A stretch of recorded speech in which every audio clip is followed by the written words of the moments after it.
नमस्कार, आप देख रहे हैं निष्कर्ष न्यूज और मैं हूं आपके साथ प्राची सिंह। बिहार में सेमीफाइनल माना जा रहा है उपचुनाव, क्योंकि 2025 में बिहार विधानसभा चुनाव होने वाले हैं, लेकिन 4 सीटों पर बिहार के उपचुनाव को सेमीफाइनल माना जा रहा है। और एक तरफ प्रचार प्रसार जो है बीते शाम थम चुका है और अब किसकी किस्मत ईवीएम में कैद होगी ये देखने वाली बात होगी। और बगल के राज्य झारखंड में भी विधानसभा के चुनाव है, 81 सीटों पर चुनाव है और 2 चरणों में पहले फेज की चरण की बात करें तो 13 नवंबर यानी कि कल चुनाव है। और कोडरमा में लालू प्रसाद यादव सुभाष यादव के लिए जाते हैं और चुनाव प्रचार के लिए, लेकिन राज्यसभा सांसद उपेंद्र कुशवाहा लालू प्रसाद यादव पर जमकर हमला बोलते हैं। एयरपोर्ट पर आते हैं और मीडिया कर्मियों को संबोधित करते हुए जिस तरीके से लालू प्रसाद यादव पर बोलना कितना भारी पड़ेगा, आखिर मुस्लिम समुदाय के लोगों और यादव समुदाय के लोगों पर क्या कुछ इफेक्ट डालेंगे, ये भी देखने वाली बात होगी। पहले उनके बयानों को सुनिए। हम तो आए हैं कल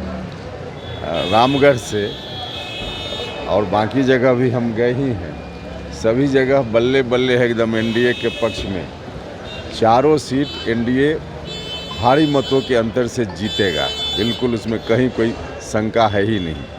तेजस्वी यादव कल दावा कर रहे हैं कि झारखंड में जो सरकार बनाएंगे 18 सीट यहाँ जीते थे और जीतेंगे ही, क्योंकि हम लोग जनता के लिए काम करते हैं। भैया अब इसी से आप अर्थ लगा सकते हैं कि लालू जी को ले जाना पड़ा एक चुनाव क्षेत्र में। कितनी परेशानी में आरजेडी है, इसको आप महसूस कर सकते हैं। वरना यह कोई आम चुनाव नहीं था, उपचुनाव है महज 4 जगह और उसके लिए लालू जी बीमार हैं इस हालत में और 3 मिनट 4 मिनट उन्होंने भाषण दिया। स्वास्थ्य उनका ठीक नहीं है, ऐसी स्थिति में भी उनको वहाँ ले जाना आरजेडी की परेशानी इसी से पता चलता है। तेजस्वी यादव ने कल ये कहा कि नीतीश कुमार मुंह से महात्मा गांधी बोलते हैं, दिल में गोडसे रखते हैं और बिहार में आरएसएस भी। देखिए, ये कोई सर्टिफिकेट नीतीश कुमार जी को तेजस्वी यादव जी से लेने की ज़रूरत नहीं है। नीतीश कुमार जी सर से लेकर पांव तक सोशलिस्ट हैं, समाजवादी हैं, इसलिए कोई इस तरह का आरोप उनके ऊपर कोई भी लगा रहा है तो समझिए कि एक तरह से अपने आप को दिवालिया है, सीधे हर तरह से इस बात को साबित कर रहा है। लालू यादव कह रहे हैं कि मोदी को साथ मोदी नाम का कोई चीज नहीं है, उखाड़ फेंकेंगे। अरे अब क्या उखाड़ फेंकेंगे लालू जी, जितना बोलते हैं उखाड़ फेंकेंगे उतना ही एनडीए बढ़ते जा रहा है। तो आपने साफ तौर पे उपेंद्र कुशवाहा के बयानों को सुना। जिस तरीके से लालू प्रसाद यादव इतने बीमार थे, फिर भी हेलीकॉप्टर से नहीं जाके, हेलीकॉप्टर उनकी खराब हो गई थी निजी तकनीकी के बारे में, जिस तरीके से बाय रोड ही सुभाष यादव को जिताने के लिए जाना पड़ा।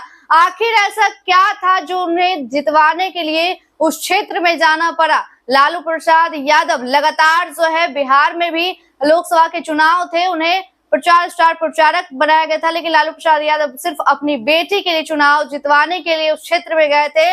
लेकिन आखिर कौन है सुभाष यादव? आखिर उनके परिवार के लोगों को ही जितवाने के लिए क्यों जाते हैं लालू प्रसाद यादव, जिसका सवाल पूछते हुए नजर आए हैं। और वहीं बात करें अगर बिहार में खरीद बिक्री की, बिहार में इन दिनों खरीद बिक्री का जो आवाज है वो तेज हो चुका है, क्योंकि 28 जनवरी को जब सरकार टूटी थी और नई सरकार का गठन हुआ था, उस दौरान विधायकों की खरीद बिक्री का दर जो है वो तेज हो चुका था और ये एक बार फिर से मामला जो है तुल पकड़ते हुए नजर आ रहा है। लेकिन फिलहाल आपको कैसा लगा कमेंट सेक्शन में जरूर बताएं। उपचुनाव में क्या कुछ नतीजे सामने निकल कर आएंगे, इसका भी जवाब कमेंट बॉक्स में जरूर दीजिएगा, क्योंकि कल 13 नवंबर है और चुनाव है और कल किसकी किस्मत ईवीएम में कैद होती है और किसकी किस्मत खुलती है, किसकी, जिस तरीके से कहा जाए 23 नवंबर का इंतजार सभी देशवासियों को है, खासकर बिहार वासियों को।